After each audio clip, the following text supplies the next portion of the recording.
Halo Bapak Ibu, saudara yang dikasihi Tuhan, kita berjumpa lagi ya di hari ini.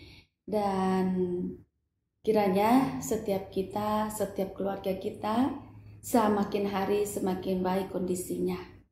Nah, mari kita berdoa sebelum kita membaca firman Tuhan. Tuhan, kami berterima kasih untuk kesetiaan Tuhan di dalam memeliharakan kami, sehingga kami dapat melewati setiap hari, setiap minggu, dan setiap bulan, sampai kami berada di bulan November dari tahun 2022 ini. Kami akan membaca dan merenungkan firman-Mu.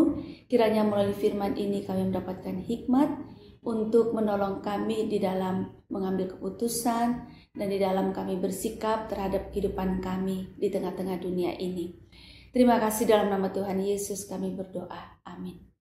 Bapak Ibu, saya mengajak kita untuk membaca dari kitab 2 Samuel pasal 21 ayat 1 sampai ayat yang ketiga. Dalam zaman Daud terjadilah kelaparan selama 3 tahun berturut-turut. Lalu Daud pergi menanyakan petunjuk Tuhan. Berfirmanlah Tuhan, pada Saul dan keluarganya melekat hutang darah karena ia telah membunuh orang-orang Gibeon. Lalu raja memanggil orang-orang Gibeon dan berkata kepada mereka, orang-orang Gibeon itu tidak termasuk orang Israel, tetapi termasuk sisa-sisa orang Amori. Dan walaupun orang Israel telah bersumpah kepada mereka, Saul berikhtiar membasmi mereka dalam kegiatannya untuk kepentingan orang Israel dan Yehuda.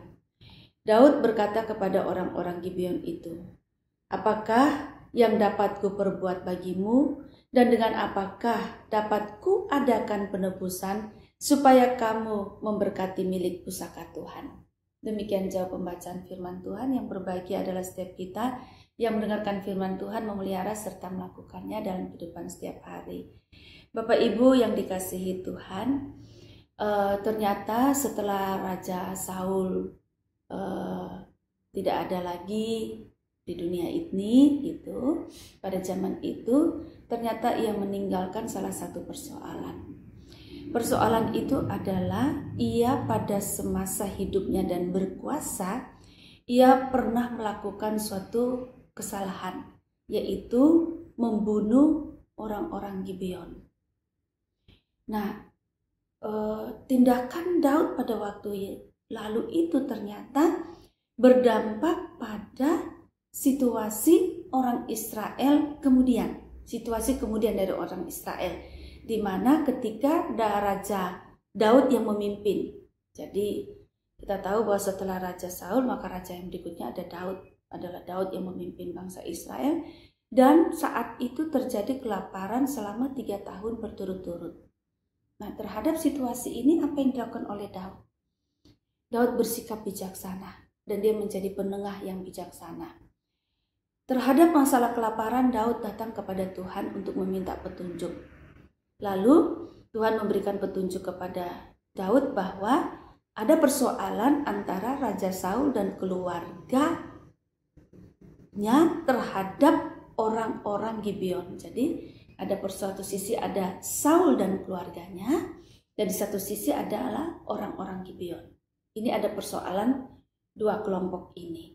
Itu sebabnya ada persoalan di tengah-tengah kehidupan masyarakat atau bangsa Israel, yaitu kelaparan selama 3 tahun berturut-turut. Nah, setelah tahu persoalan ini, kira-kira apa yang Daud lakukan? Yang Daud lakukan adalah setelah pertama-tama dia datang minta petunjuk pada Tuhan atas persoalan kelaparan, dan kemudian yang kedua ada persoalan antara dua kelompok, yaitu Raja Saul dan keluarganya dan orang-orang Gibeon.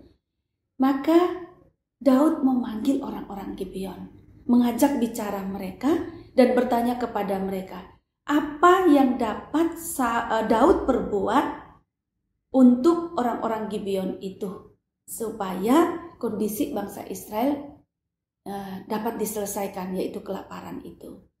Jadi Bapak Ibu Saudara, saya melihat bahwa ketika Daud pertama-tama datang kepada Tuhan, meminta petunjuk Tuhan atas persoalan di tengah-tengah masyarakat, di tengah-tengah bangsa dan negaranya, lalu dia mendapatkan jawaban dari Tuhan. Setelah itu dia menyelesaikan perkara.